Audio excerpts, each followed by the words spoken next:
So yun, mga kabiyahin, dito na ngayon tayo sa headquarters natin sa Press Moto Hub. Yan, mag-refresh tayo ngayon ng engine. So yung problema nito ay medyo hard starting siya, tapos may konting usok.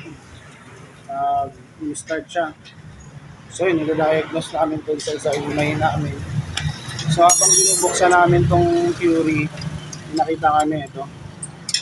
So, medyo lumulusot yung hangin sa gas, may manifold, may carburetor.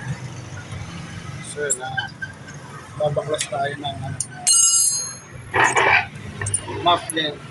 Yan unang binabaklas bago kalasin itong head. Ito lang, check natin.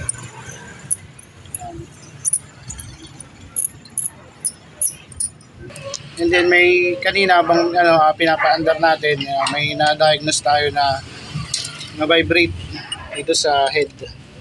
So i-check din natin niya kung may sira na ba yung cam bearing niya. Sama natin ngayon si Tatang.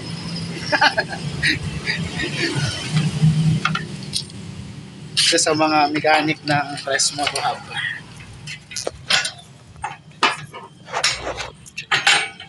So dry naman siya. Dry naman yung pipe. Basa.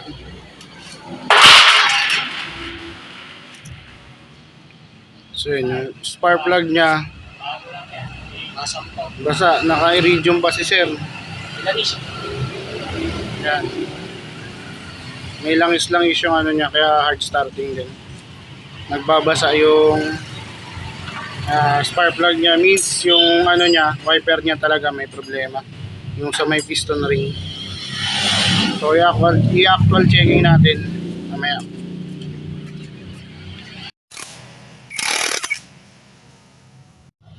Tapasin ito. Oh.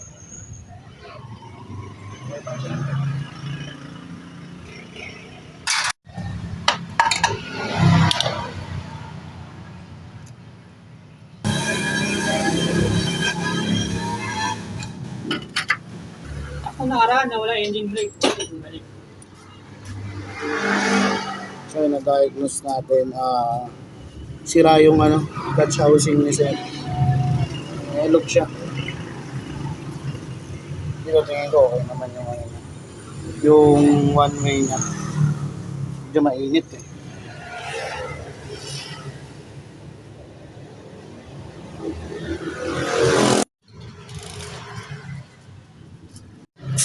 Okay, basa yung pinaka-chamber niya.